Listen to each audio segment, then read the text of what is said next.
Hello everyone, I'm Simone and welcome to Mama Says. Today we're going to talk about a really important topic, and that is how to pack your hospital bag. So let me tell you a little secret. When I was pregnant with Zephyr, I went through numerous videos on what I should pack in my hospital bag. I read numerous checklists. I did all of the above, and I overpacked. When it came time to Serena, I didn't pack a hospital bag. I was so busy with work, dealing with a toddler, being pregnant, that I forgot to pack my hospital bag. And then suddenly my doctor told me, okay, you're in labor and now you need to run. And so I had to come home, dump things in, but as a second-time mom, I knew what needed to be done. So I just want to say that after going through all those lists and doing all that research, I realized that a lot of those lists are overrated. Sorry, but they are. You don't want to end up overpacking and taking unnecessary things to the hospital. You're already dealing with enough, mama. Just make sure that by week 35, you've got your hospital bag packed and out of the way so that you can just focus on yourself for the last couple of weeks, 2-3 weeks before you pop the baby. So let's start. Rule number 1. There is absolutely no need to carry these little onesies or any fancy clothes to the hospital. A newborn baby is fragile and needs to be covered at all times. What you really need is sleep suits. I would suggest take about maybe 5-6 such sleep suits and swaddles, because the baby is going to be in a sleep suit and swaddled the whole time round for the first few days of life. Another extremely important thing is hats. Babies' heads get cold, the cold catches in through the head, and you got to keep them nice, warm and fuzzy. So these hats are absolutely essential. So if you're carrying 5 sleep suits, I would say 5 hats should do the trick. So I would say pack around maybe 4 to 5 swaddles as well. Having said that, guys, please remember that I'm certain that the hospital or the nursing home that you're going to deliver in is great, clean and hygienic, and they always provide their own swaddles. But if you want to take your own, because you want the baby to look cute for all those first pictures, then make sure that the swaddle is the most important thing that you will put in as far as those pictures go. You're not really going to get too many shots of the baby in their clothes because, like I said, they need to be warm and fuzzy. So I would definitely suggest that you pack a couple of pairs of the mittens.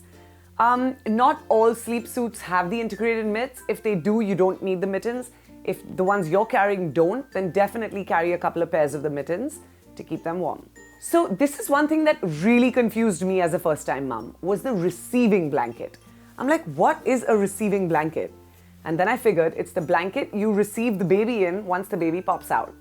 Now, honestly, guys, seriously, in my opinion, you do not need a receiving blanket. Let them receive the baby in one of those nice sterilized cloths that the hospitals provide. The baby's going to come to you and the baby's going to go for a cleanup anyway.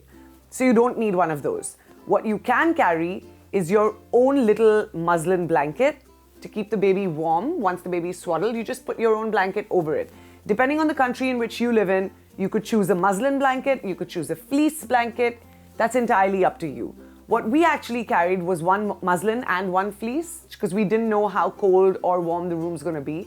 Having said that, all nurses ensure that the room temperature is set to 24 degrees so that the baby is comfortable and safe.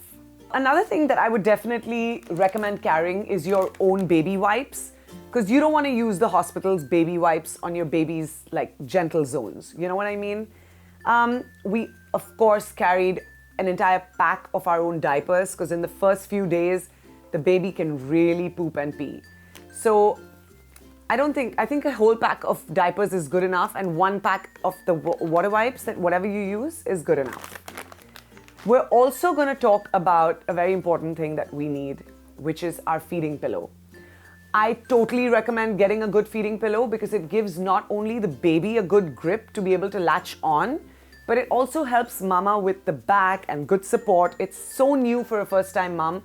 She doesn't know how to breastfeed, and it takes a lot of getting used to, so a good breast pillow would definitely help.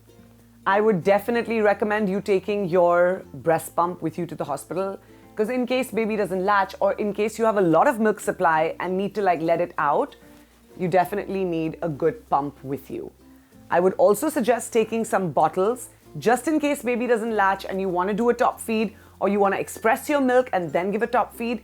I would say carry around 4 to 5 bottles. They can be sterilized in the hospital. It's not a problem. And another thing that is very important is formula. I know every mom out there would want to give their kid the best and would want to breastfeed or do whatever it takes to make their baby healthy and nourish the baby well. But remember guys, fed is best.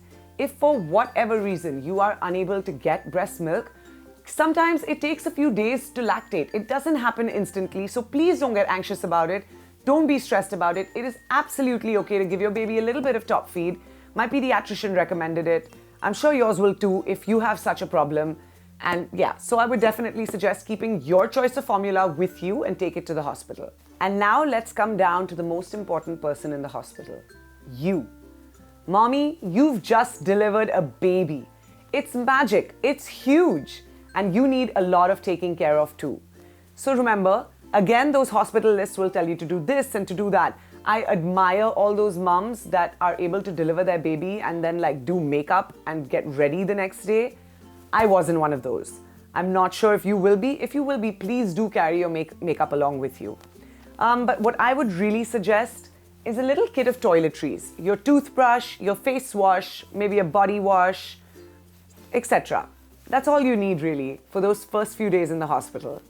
So another couple of things that I would really recommend that you take with you is disposable underwear. I use the ones by New Mom. They were amazing. I know the hospital does give you disposable underwear, but those are a bit flimsy and a bit weird sometimes. I love these. These were fantastic. I actually use the sanitary napkins by New Mom as well, because they're those double, triple XL massive ones. And trust me, you need them in the first few days after delivery, because you do bleed a lot. And it's essential to have like a nice, safe, comforting pad. You definitely can't use one of those synthetic pads at that point, especially if you've had an episiotomy. I've had an episiotomy with both my deliveries. So the stitches down there would get so irritable if I even attempted to use one of those synthetic pads. It would have been horrible. Another pad that I recommend is these little Indian cotton pads that we get.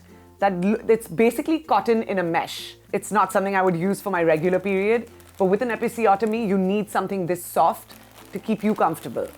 Especially if you have opted for a natural delivery and you are successful at it, and if you end up with an episiotomy, or even if you don't, hemorrhoids are a major part of a natural delivery. It happens to everyone. So I would definitely suggest getting like witch hazel pads. I used Tux.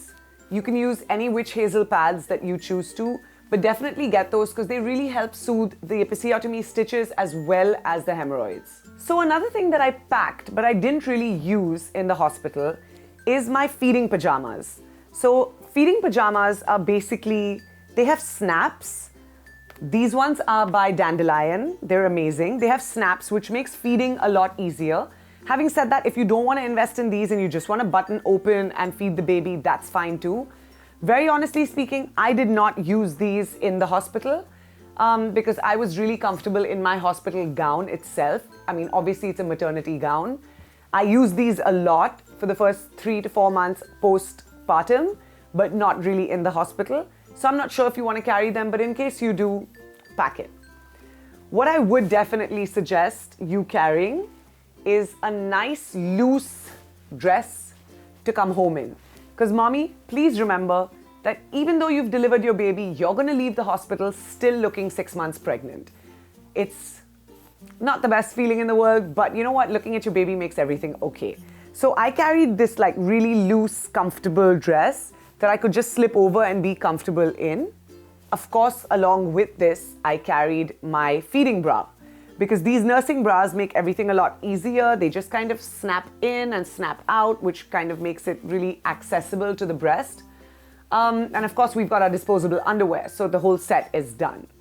Mama says, please don't try and invest in one of those fancy hospital bags. They're of absolutely no use. What you need is a proper, spacious luggage bag that you can fit all your stuff into. And I assure you, you're going to need possibly this and another bag, because that's how much stuff you need between mommy, daddy, baby, etc. I hope you guys enjoyed this video. Please share your comments below, because I'd love to hear from you. In case I missed something that you think is important, please share it with us. And don't forget to subscribe to our channel, because we can't wait to share a lot more fun videos with you.